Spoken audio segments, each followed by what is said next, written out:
నమస్తే, welcome to Telangana view. నేను మీ anchor రచన. మరి ప్రస్తుతం ఈరోజు బడ్జెట్ అసెంబ్లీ సమావేశంలో అయితే డైరెక్ట్గా జగదీష్ రెడ్డి, మాజీ ఎమ్మెల్యే జగదీష్ రెడ్డిని అయితే సస్పెండ్ చేయడం జరిగింది. మరి ఈరోజు ట్యాంక్ బండ్ దగ్గర ఉన్న అంబేద్కర్ స్టాచ్యూ దగ్గర అయితే కేటీఆర్ అలాగే హరీష్ రావు గారు అయితే ధర్నా నిర్వహించడం జరిగింది. మరి ఈరోజు బీఆర్ఎస్ నాయకులు కూడా చాలామంది ఇక్కడికి వచ్చి ధర్నా అయితే జరుగుతుంది. వారితో మాట్లాడే ప్రయత్నం అయితే ఒకసారి చేద్దాం.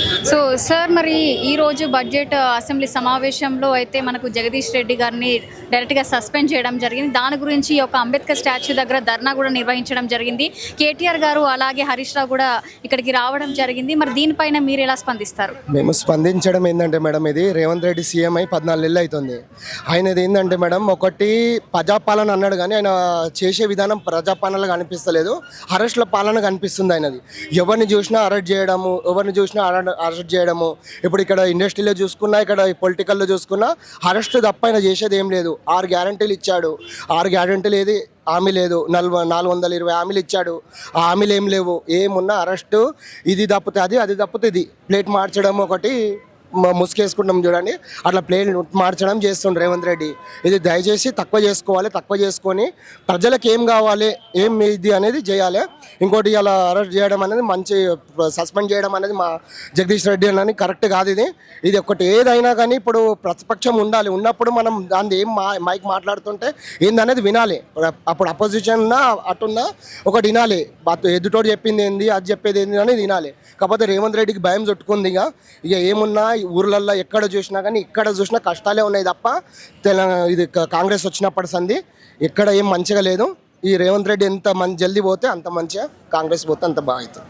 ఓకే, మరి ఇప్పుడు లేనిపోని అన్ని సృష్టించి మరి ఇప్పుడు అరెస్ట్ కూడా చేయడం జరిగింది. మరి ఇప్పుడైతే ధర్నా గతగా 2 గంటల నుంచి చూసుకుంటే అయితే ఇక్కడైతే చాలా ధర్నా అయితే నిర్వహించడం జరిగింది. ఇప్పుడు హరీష్ రావు గారు కూడా వెళ్ళడం జరిగింది. సో దీనిపైన మీరు ఎలా స్పందిస్తారు? మేడం, అదే మేమైతే జగదీష్ రెడ్డి గారిని జల్దీ ఇడిచిపెట్టాలి. మొత్తం పైన సస్పెండ్ తొలగించాలి. అంతవరకు ధర్నా ఆగది. ఎంత రాస్తారు ఒకళ్ళు ఎన్నో ఉన్నా మేము ఉదయం టైం నుండే ధర్నాలు చేసి ఇవన్నీ చేస్తేనే తెలంగాణ వచ్చింది.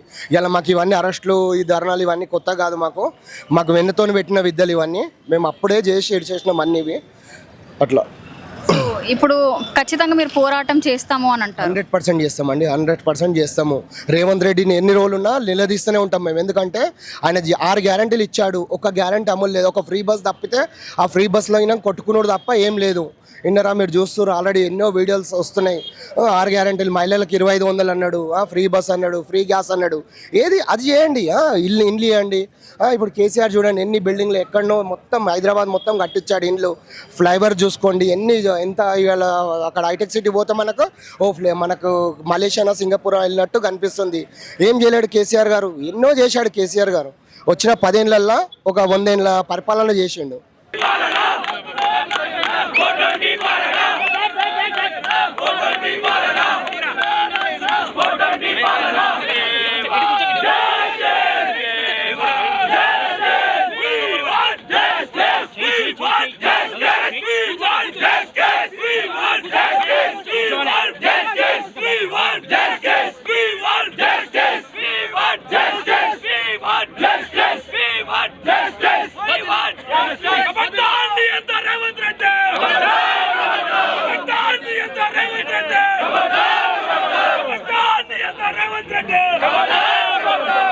మరి సో చూసాం కదా, ట్యాంక్ బండ్ దగ్గర ఉన్న అంబేద్కర్ స్టాచ్యూ దగ్గర అయితే ధర్నా అయితే గత 2 గంటల నుంచి అయితే నిర్వహించడం జరిగింది.